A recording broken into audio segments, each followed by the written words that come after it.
Namaku Randi. Saat ini aku sudah bekerja di sebuah perusahaan swasta. Aku sudah berkeluarga dan memiliki satu anak laki-laki yang masih berusia 4 tahun. Kejadian horor ini terjadi ketika kami memutuskan untuk pindah rumah. Awalnya kami mengontrak di kota.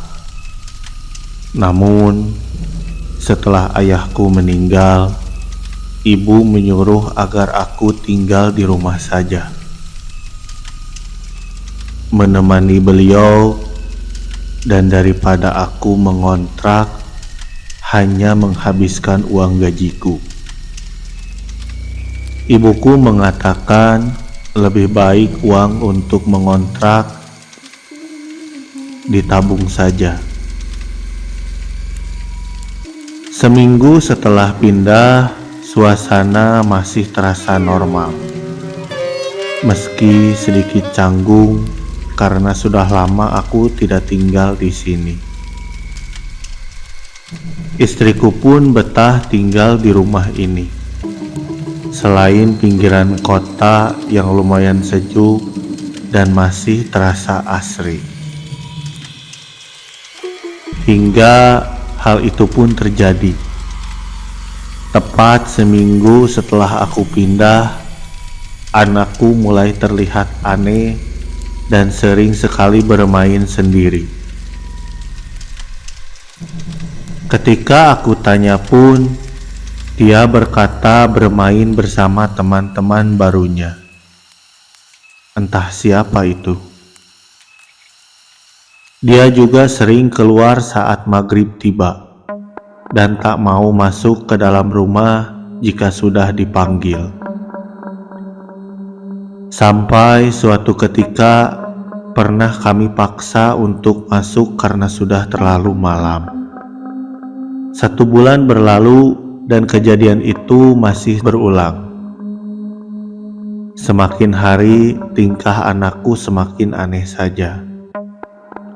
Bahkan ketika dibelikan mainan atau makanan, dia selalu meminta lebih dari 1 karena temannya juga mau dan suka marah kalau hanya dia yang dapat.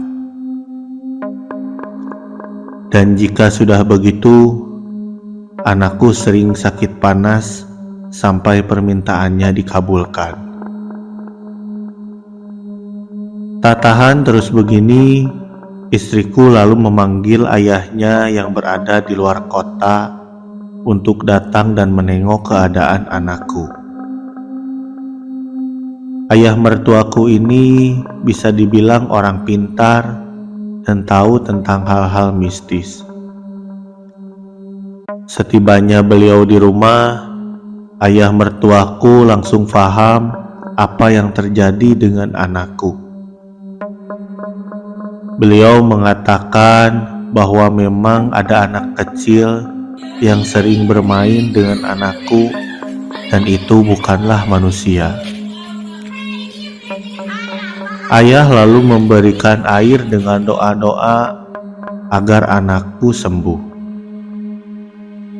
Ayah lalu mendatangi sebuah pohon mangga yang sudah terlihat tua dan kering di depan rumah. Setelah berkhomat kamit, ayah menyuruh pohon itu ditebang besok agar kejadian itu tidak terjadi lagi. Ayah mertuaku juga bertanya pada ibu, apa waktu kecil aku mengalami hal yang sama? Lalu ibu pun mengiyakan.